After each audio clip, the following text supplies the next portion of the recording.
Hello दोस्तों, प्यारे बच्चों, मेरा इस चैनल में आपका स्वागत है। आइए आज के वीडियो में हम समांतर श्रेणी अर्थमेटिक प्रोग्रेशन में आपका समझ बनाऊंगा। देखिए, मैं कुछ उदाहरण लिखा हूँ। संख्याओं का जो क्रम है आप देखेंगे गौर से, 4, 10, 16, 22 अनंत तक, 8, 13, 18, 23 अनंत तक। तो यहाँ पे गौर से देखेंगे एक पैटर्न छुपा है इसमें। इस क्रम में क्या चीज़ है उस पर अध्ययन करते हैं। देखिए, इनके क्रम में क्या अंतर है, संख्याओं के बीच क्या संबंध है। तो आप यहाँ जैसे पहला उदाहरण मैं लिया हूँ, देखेंगे 4, 10, 16, 22। इसमें हम गौर से देखें जैसे, तो 4 के बाद जो 10 आया है और 10 के बाद जो 16 है, इनके बीच में एक निश्चित संबंध है। 4 में यदि 6 जोड़ें, देखिए यहाँ +6, यहाँ +6, यहाँ +6 और ऐसा +6 करते जाएं तो एक क्रम बनता है, एक श्रृंखला बनता है। तो इस प्रकार जो निश्चित संख्या जोड़ने पर यदि कोई क्रम बनता है या श्रृंखला बनता है, तो इस प्रकार के क्रमिक संख्याओं को समांतर श्रेणी कहते हैं। इसमें भी देखेंगे तो ये समांतर श्रेणी है। 4, 10, 16, 22 जो आगे 6 जोड़ने पर आते जाएगा वो समांतर श्रेणी कहलाता है। समांतर श्रेणी या एपी अर्थमेटिक प्रोग्रेशन कहा जाता है। दूसरा उदाहरण को भी देखेंगे हम, जैसे 8, 5, 13 +5, 13, 5, 18 +5, 18, 5, 23 +5। तो इस तरह से इसमें भी इन संख्याओं के बीच प्रथम पद या अगला पद या पिछला पद, ऐसा बोल सकते हैं। ये अगला पद और पिछला पद में जो अंतर है वो एक निश्चित संख्या हो, तो इस प्रकार के श्रेणी को या क्रमित संख्या को समांतर श्रेणी कहते हैं। इसमें गौर से हम देखेंगे इन दोनों को और इस श्रेणी को। तो यहाँ पे देखेंगे अनंत को दर्शाता है, तो ये अपरिमित समांतर श्रेणी कहलाता है। लिखते हैं यहाँ पे, देखिए एक निर्धारित हो गया, निश्चित हो गया, तो इसको परिमित समांतर श्रेणी कहते हैं। आइए इस पे थोड़ा सा और हम समझ बनाते हैं। देखिए, मान लीजिए ये एक इस श्रेणी को मैं रख रहा हूँ, तो 4 जो है इसका प्रथम पद है। देखिए, प्रथम पद जो है बराबर 4 और द्वितीय पद, तृतीय पद, चतुर्थ पद, इस तरह से ये बढ़ रहा है।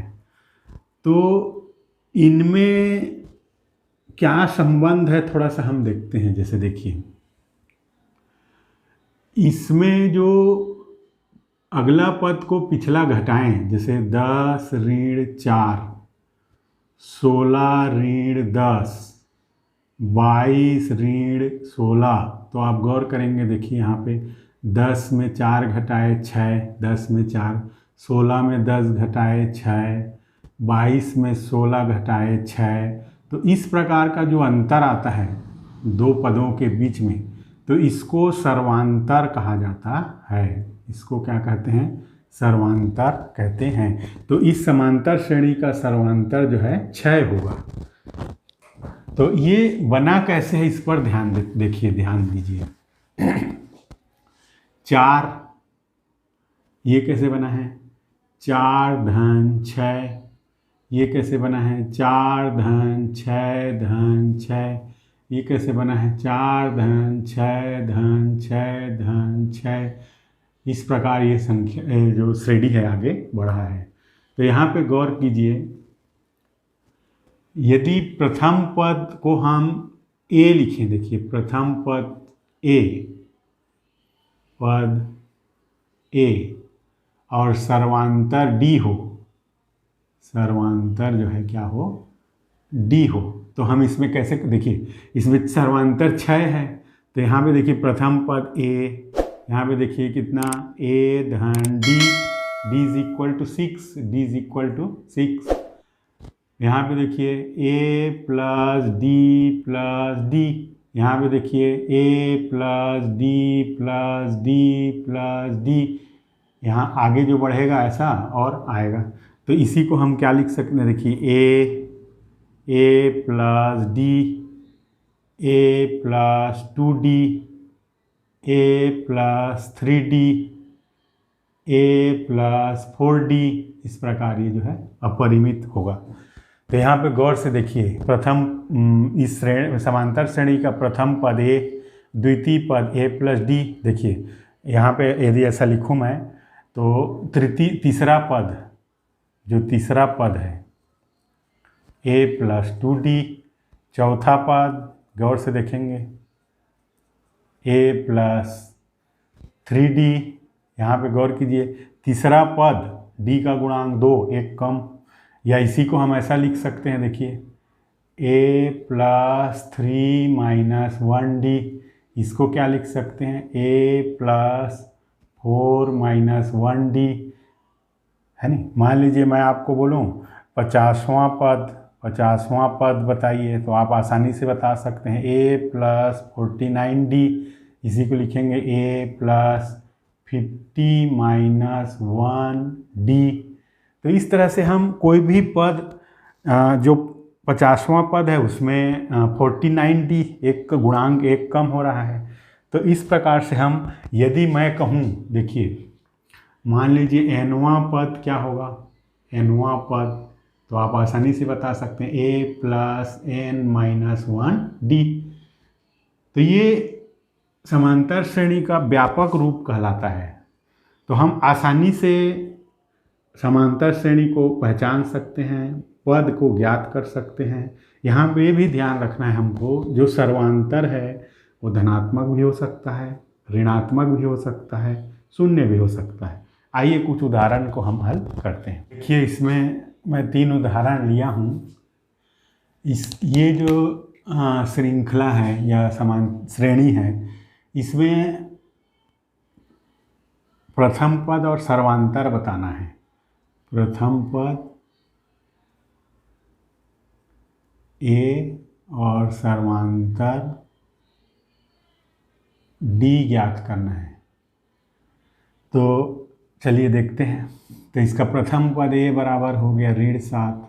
अब सर्वांतर बराबर क्या होगा, सर्वांतर डी बराबर ऋण 11 ऋण 7,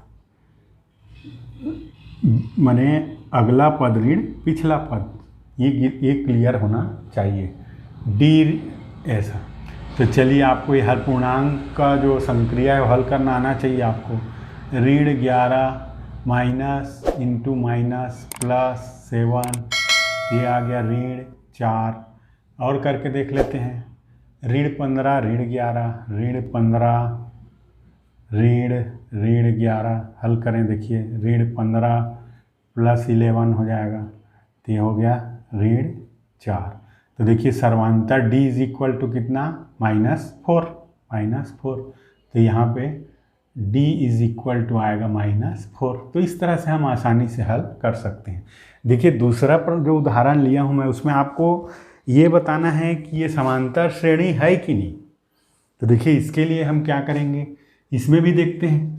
यदि यहाँ पे देखिए इनमें जो बीच की जो अंतर है या निश्चित जो संबंध है वो ऋण 4 से है, तो सर्वांतर इसका ऋण 4 आ रहा है, तो ये समांतर श्रेणी है। तो उसी प्रकार इसमें भी देख लेते हैं।